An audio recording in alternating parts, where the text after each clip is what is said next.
Hello students, welcome to my YouTube channel Anytime Accountancy. Please subscribe my channel and press the bell icon for latest updates.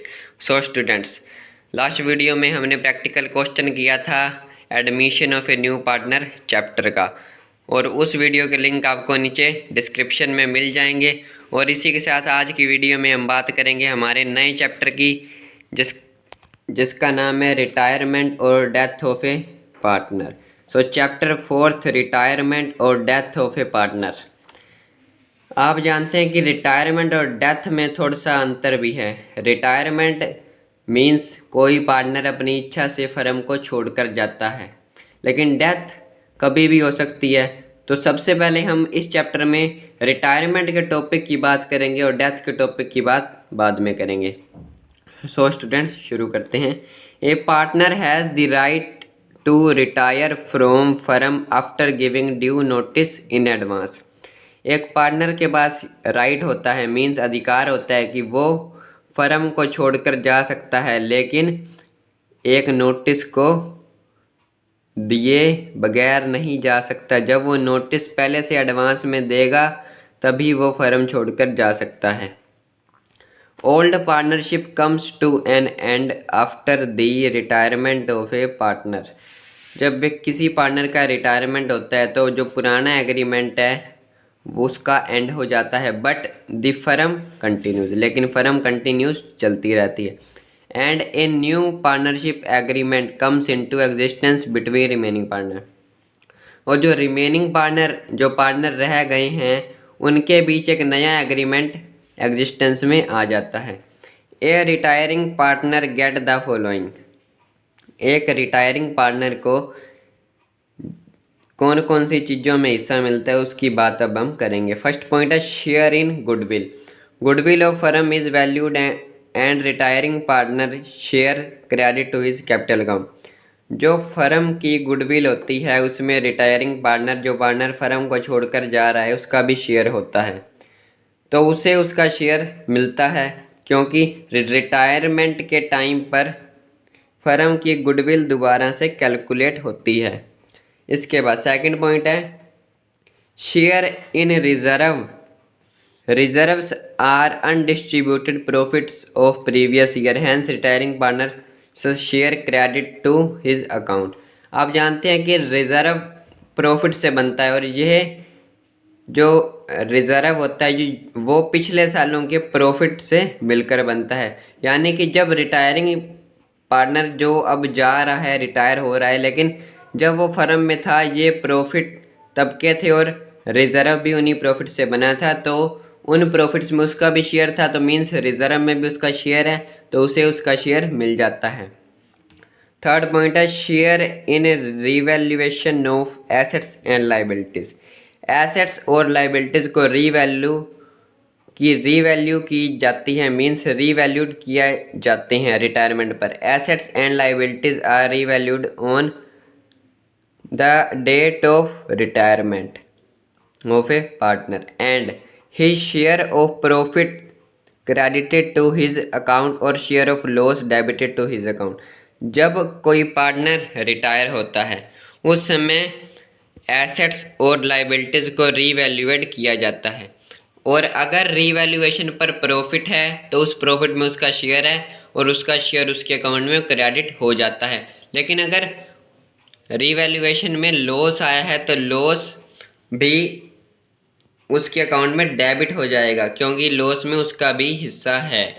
So students, जब partner को goodwill का share मिल गया, reserve का share मिल गया, और उसके बाद उसे रीवैल्यूएशन हुआ जब एसेट्स और लाइबिलिटीज़ का, उसे उसमें भी प्रॉफिट या लॉस में उसका हिस्सा मिल गया, then total amount of his account is paid of.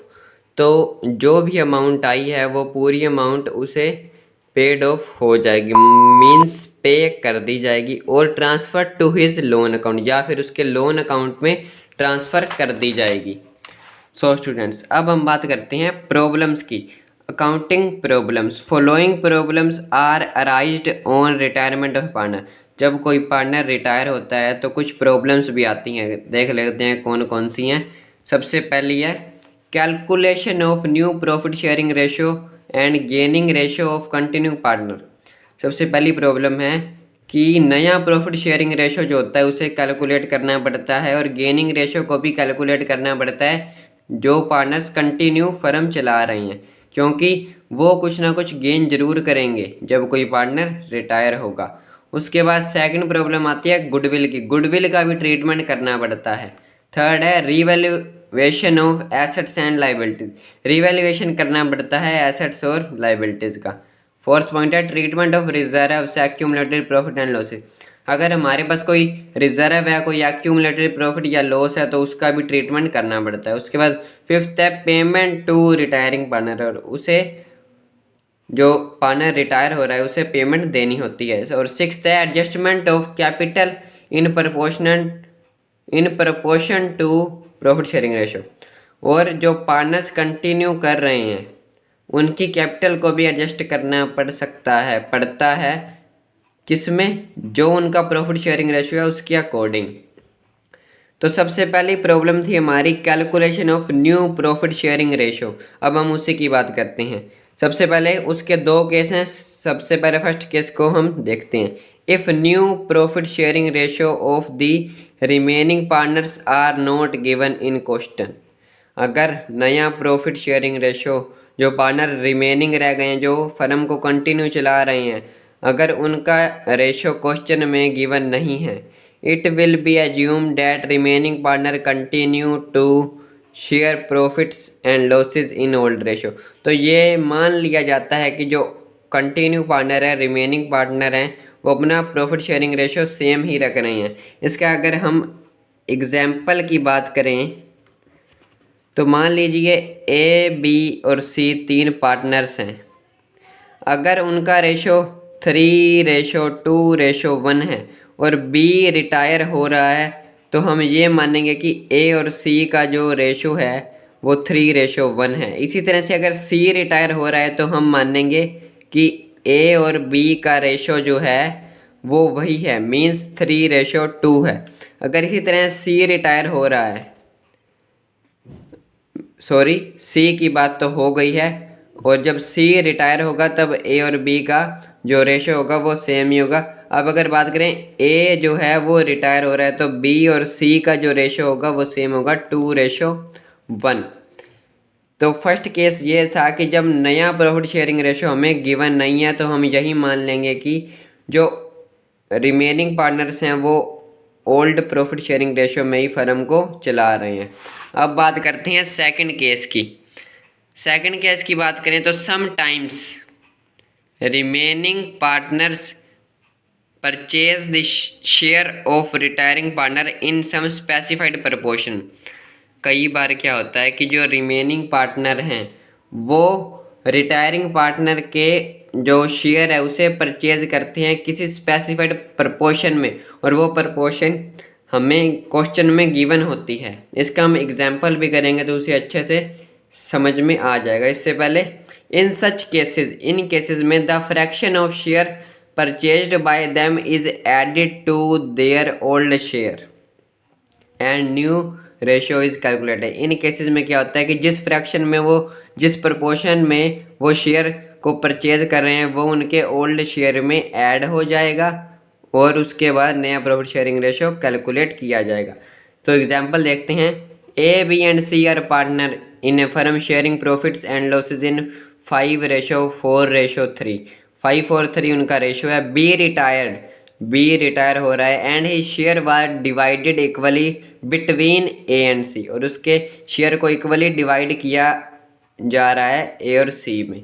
Means ए और सी जो हैं वो हाफ शेयर परचेज कर रहे हैं बी का। सॉल्यूशन देख लेते हैं। B is share divided between A and C equally, means 1:1 में डिवाइड हो रहा है। सो 1:1 का मीनिंग है यहाँ पर 1/2 और 1/2। 1/2 ए लेगा और 1/2 सी लेगा। सो एज गेन देख लेते हैं। 1/2 ऑफ 4/12। यहाँ पर 4/12 कैसे आया, आप यहाँ पर देख सकते हैं कि बी का जो शेयर था, मीन्स जो रेशो था वो था 4/12 ही था।